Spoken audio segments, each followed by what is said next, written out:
السلام علیکم. د وزیرستان غږ خوږې لیدونکي او کتونکي، زه د تاسو ملګری امین وزیر. دا وخت د رزمک را مخاطب یا ملګری تاسو په دغه ویډیو شوینې سای لوی نوم عدنان بیٹنای چې د ریپورټینو تاسو په سخت حالات شي د هجرت په وخت شو مورویدلی وي، په وطن مورویدلی وي، د وطن بهار مورویدلی وي. د میشتوس د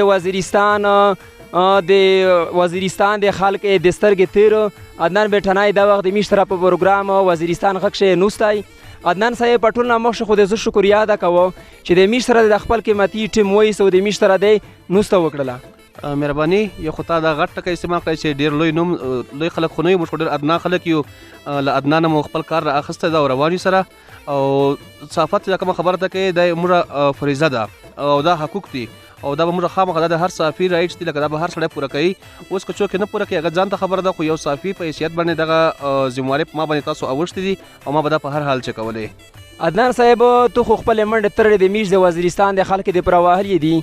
خو تر نن پورې ډېر کم خلک په دا خبر دی چې عدنان بیٹنای چیرشه پیدا شوی دی او زده کړې چیرشه کړې دي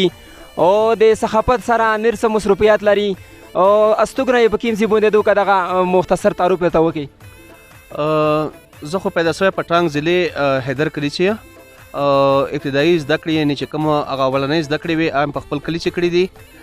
بیا کالج ته ټانګ سټي ته طرف ته راله او بیا مې جرنالیزم وکړه 2 کاله. مې ډي خان ګومل یونیورسټي نه وکړی. هغې نه پس بیا وایس اف امریکا ډیوا سره یو خبریال په اسم کار شروع کړی. زموږ کورنۍ چې دا هغه په ټانګ او ډېر اسماعیل خان چې پاته کېږي. خو زه چې کله راسې له ډیوا سره سوی نو کله چې ملګري نه پوښتنه وکړي چې تا استوګنې ځای کوم ده، زه ورته چې ما مثال د یو کوڅې ده. کوڅې ځکه ورته چې په کور باندې ډېر کم او لرې وریا زیات ګرځه، ځکه چې زه وایم چې پښتونخوا داسې کومه سیمه به نه وي چې ما نه پاته سوي ما تر اوسه نه وي کتلې. ځکه چې ما که په میاشت چې یا 2 شپه په کور باندې وي نو د نوره پوره میاشت زه خپل کور نه بهر تېروم نو موږ باندې چېرته شپه راشي بس هغه ځای موږ خپل کور شمارو او د پښتونخوا وطن چې کوم ځای ده هغه هر ځای خپل کور راته ښکاري. بالکل میش هر کله ته وی ټول د خپل کړ دی. عدنان صاحب لکه ډېر خلک دا سوچتای چې عدنان بیٹنای د عالمگیر بیٹنی یعنی رشتہ دار کیږي دغه باره شته سوي. عالمگیر ازمات رو د پلار مې کشر رور و او خدای دې وبخشي هغه په کال 2010 چې مړ شو. هغه وخت د یونیورسټۍ محصل و او هغه چې کوم صحافت کړی ده د هغه صحافت معیار ته موږ ورسېدل ډېر ناممکنه خبره ده، ځکه چې زه کله کله هغه ارټیکلز ګوره چې د په اخبارونو چې مختلفو چې لیکلي دي او بیا دا جنګ ته ګوره نو داسې ښکارېده لکه دی چې یو ولي و او د په کم انداز سره دا شیونه پیش کړي دي او کومه زړورتیا ده ښکاره کړې ده په صحافت چې زه وایم چې د اوس کوم بدلون په پښتنې خاورې روانه ده دا ټول د صحافت په برکت سره روان ده. نو رښتیا لحاظ سره مات رو اوس په وروستۍ کښې 3 ماشومان لري، 2 ماشومې دي برېښنا او رڼا او یو زوی د افغان. نو تاسو له دې نمونه اندازه لګولی چې هغه په کوم په وطن څومره مین سړی و چې په خپل بچو باندې کوم نامونه د ایښي دي آیا بالکل د خپل وطن مطابق ورته خوښ کړي دي. عدنان صاحب ډېر د میش نه ستړیا وي او رزمک ته روغللې او ته د یوه صحافي خو ډېر واضح سوچ وي او نظر وي د رزمک په هکله څه احساسات لري، څه کمایو بېشایو په نظر باندې دې راغی؟ یاره دا دومره مهمه پوښتنه ده چې که زه پې لګیا څه کیدای شي په د خپلو خبرو چې زه رزمک په هغه انداز څه نه کسر راغونډه. خو دلته تر ټولو نه زیات اهم شی ما دا وکتله چې د خلکو کومه مینه ده هغې بیخي لا جواب ده، هغې هېڅ جواب نشته. او دویمه اهمه خبره دا ده چې وزیرستان خلکو همیشه دپاره په بدامنۍ پېژندلی ده او هغې بدقسمتۍ سره د پاکستان په مطبوعاتو کې چې کوم ځای ورکړی کېږي هلته حکیم الله محسود خو ورپېژندلی سي، هلته بیت الله محسود خو ورپېژندلی سي، ګلبهادر ورپېژندلی سي چې د دهشتګردۍ په نومونه باندې یادېږي یا په وروستۍ کښې چې کومې ډرون حملې کېدې هغې چې کوم فارنر چې دلته یعنې غیر ملکیان چې مړه کېدل هغې په نومونه خو زیات مشهور وو. خو د دې علاقې چې کوم اصل خلک دي مقامي خلک دي هغې نوم تر اوسه پورې چا نه ده اخیستی نه چا پېژندلي دي. د دې علاقې نه اوس چې کوم سیاسي نمایندګان مخې ته راغلي دي هغه که محسن په شکل چې ده هغه که میر کلم په شکل چې ده نو یقینا چې وزیرستان نوم یې ډېر په امن طریقې سره خلکو ته ورپېژندلی ده. رزمک په اوله به زه دومره ووایم چې جنت یوه ټوکړه ده خو د ناامنۍ له لاسه دغه ټوکړه تر اوسه پورې لا پټه پاته چا نه ده کتلی،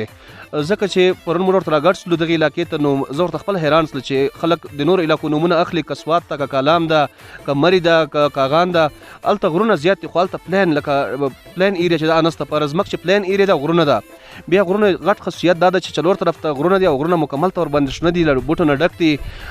بیا دې نه علاوه چې دلته کوم خلک پاته کېږي خلکو چې کومه میلمستیا ده کومه مینه ده دا په خپل ځای باندې ده خو که موږ بیا په حکومتي کچه باندې وګورو لکه که دغه چېرته بلې علاقې چې وایي نو دا به اوس یو ټوریست ځای جوړ سوی و خو تر اوسه پورې دې ته هغه حیثیت نه ورکړی سوی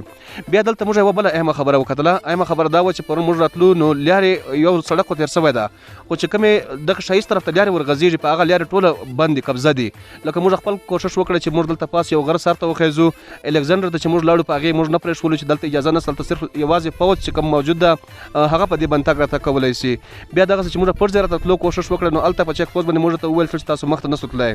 موږ پر حیرانتیا خبره دا ده چې دلته کوم فوج راغلی ده دا د دې خلکو د تحفظ یعنې ژغورنې لپاره راغلی ده که دا د دې خلکو چې کوم اصل ځایونه دي د خلکو د اقتصاد ذریعې چې دي هغې قبضه کولو دپاره راغلی دا یو ډېره اهمه پوښتنه ده ځکه فوج ته پکار و چې دلته که دی راغلي د خلکو امنیت وکړي دلته انتظامیه ته پکار ده چې د څومره ښایست قدرتي طور باندې راغلی ده باید چې دی نه دی استفاده واخلي او خلکو ته خپل دغه اختیار ورکوي دلته خلک په خپله باندې معاش شروع کړي لکه پرون چې موږ یو غر ته چې وختو په هغې باندې که چېرته یو هوټل جوړ شي نو زه فکر کوم چې د اسلام آباد مونال نه به دا بهترین ځای و او کښلی هوټل به وي او د دې علاقې چې کوم اقتصاد دغه به راپورته کوي خو څومره په حکومتي کچه بیا دا علاقه چې ده که نه دلته هېڅ بیخي د نشت برابر ده موږ ته هېڅ په نظر نه راله خو په عوامي کچه باندې موږ له دې علاقې نه ډېر زیات مطمئن یو او زه خو به دا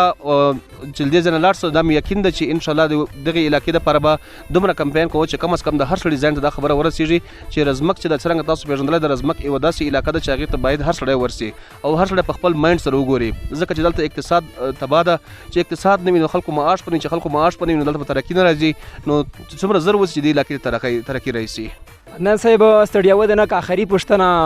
زه درنه وکړه چې د تو په څېر یو تکړه صحفي چې دومره سپېڅلی صحافت په مخ باندې بیایي چې د پښتون افغان وطن هغه صحیح رښتینی چې کوم ریپورټینګ دی هغه مخکې دنیو ته رسوي څومره د مشکلاتو نه تېرېږي مشکلات سره بلدل پکار دي لکه دا نه ده چې مشکلاتو نه سړی په شاسې مشکل ډېر زیات ده ځکه چې موږ همیشه یوه دپاره خبره کوو چې په د اوسني حالاتو چې صحافت داسې ګران کار ده لکه یو تالاب چې مګرمچو نه ډک وي اتل هغې نه یو مچی راوباسي کب راوباسي دا دومره ګران کار ده خو صحافت چې دا یو ټیکنیک ده یو فن ده چې په هغه فن ورسره بلد سي بیا سړی تللی سي ځکه چې یو ریفرنس کوټیشن دا شوی نه راخلي او په دې چې د عامو خلکو مرسته ډېره ضروري ده تر څو پورې چې خلک زبون والي او خبره نه کوي نو بیا به د خلکو ریپورټینګ مخې ته نه راځي که چېرته خپل خلک راچېږي او هغه اواز پورته کوي نو یو خبریال بیا دغه ذمواري جوړېږي چې هغې ته به خامخا اواز ورکوي نو بیا په موږ باندې فشار زیات وي مشکل زیات وي خو موږ تر خپله وسه پورې کوشش کوو چې که دلته د چا عوامي مسلې راځي او هغه حکومت سره کم داسې ونډه لري برخه لري نو موږ کوشش کړی تر خپله وسه پورې چې له حکومتي چارواکو سره پرې خبرې وکړو هغه به بله خبرې چې هغه خپل دریځ موقف نه راکوي خو موږ خپل وس کوشش بیا کوو نور خو مشکلات دا دي چې د صحافت وجه باندې ما ډېر وخت په جلاوطنۍ چې تېر کړی ده ما ته یو طرف ته طالبانو دم کوي وخت شرا کولی چې کوم دلته د حکومت دهشتګرد ویله بل طرف ته دغه امنیتي ادارې چې د هغې طرف نه وار په وار باندې موږ باندې داسې حملې سوي دي چې موږ ته مشکلات زیات جوړ کړي دي سره په مختلفو شیانو چې خنډانونه جوړ کړي دي نو خنډانونه شته خو چې یو سړی صحافت ته راوځي هغه په دې هر څه ورته تیار وي هغه په دې تیار وي چې زه دا هر شی به زغملی سم برداشت کولی سم وطن په خاطر خو زه دلته تا ته دغه علاقه تور تیارو ته نسو درکولی او دا خبره زه کول غواړم چې یو صحافي کولی شي چې دغه علاقې ته رڼا راوړي او همیشه دپاره تیاره ختم کړي خو هغه که په رښتینې معنو چې صحافت وکړي عدنان صاحب موږ د ډېره شکریا ده کوي او د دومره پوهې پوهې خبرې کولې په آخر شی که خوشحالي دین کې او کتونکي ته په مختصر ټکي چې خپل پیغام وړاندې کړي زه به دا ورته ووایم چې دا خاوره چې کومه ده دا د حاجي میرزلی خان خاوره ده په دا خاوره د باچا خان خاوره ده دا خاوره د صمد خان خاوره ده دا خلک ته باید پوهې طرف ته کوشش وکړي پوهې چې دا هغه علم او تعلیم په ذریعه باندې راتلی سي تر څو پورې چې موږ شعور نه وي اخیستی موږ تعلیم نه وي اخیستی تر هغه پورې به موږ دغسې د پردو جنګونو حصه جوړېږو خو چې کله ماته شعور راسي زه په خپل ځان پوه کړه او په ګټه او تاوان باندې پوه سم ځکه چې دا تېر جنګ وسلی که یو سړی په دې سوچ وکړي چې یار دې جنګ نه ماته ګټه چوسله او تاوان چوسلی ورته نو هغې نه پس بیا یوه ښه فیصله کولی سي نو شعور چې دا تر ټولو نه زیات ضروري ده او له دې سره به زه وایم چې شعور دپاره چې کومه بهترینه اکیډمي ده هغه د دې علاقې چې کومې دي هغه زنانه دي موږ په خپلو ماشومې جنکۍ چې دي په هغو باندې څرنګه په یو ځای باندې تعلیم کړو دغسې په خپل لوڼو باندې تعلیم وکړو نو یوه لور چې ده دا ته پوره یو تعلیم یافته باشعوره قوم درکولی سي نو ما خپل خواهش دا ده چې دلته د دې علاقې هر کس چې ده چې هغه تعلیم واخلي هغه شعور واخلي او دغه علاقې چې ده چې دا کومې بدامنۍ سره مخ یا نور مخ ته ساتل غواړي چې له دې شی نه راوباسي خوږې لیدونکي او کتونکي تر څه چې د میش په پښتون افغان وطن شه داسې سپېڅلي د صحافت ملګري یا د شوکت عزیز غوندې د فن سره تړلي ملګري چې دا مره په اخلاص باندې د میشتو لپاره مخشه روان وي زر دو چې د پښتون افغان وطن او دغه تیاره لري شي او یو سپین سهار وروشي چې میشت ټول پښتون او په شریکه په هغه شی پر امن ژوند وکړي او د سیالې کومې سره سیال شي. عدنان صاحب میشت د ډېره د زړه د تل نه شکریا ادا کوي چې میشت سره د خپل قیمتي وخت وایست. ما سره داسې ټکي نشته چې زه دغه خلکو ستاینه پې وکړه، خو زه ما چې څرنګه وختي وویل د دې وطن هر ځای چې دا هغه خپل ځای شماره او دې خلکو چې کومه مینه راکړه دا به تر عمره موږ سره یادوي او دغسې به موږ سره په امانت باندې پرته وي. زه زیات خوشحال شوی یم دغې علاقې نه او ډېر زیات مطمئن چې دا لکه ډېر په مطمئن حالت چې واپس روان یم. ډېره مننه. مهرباني.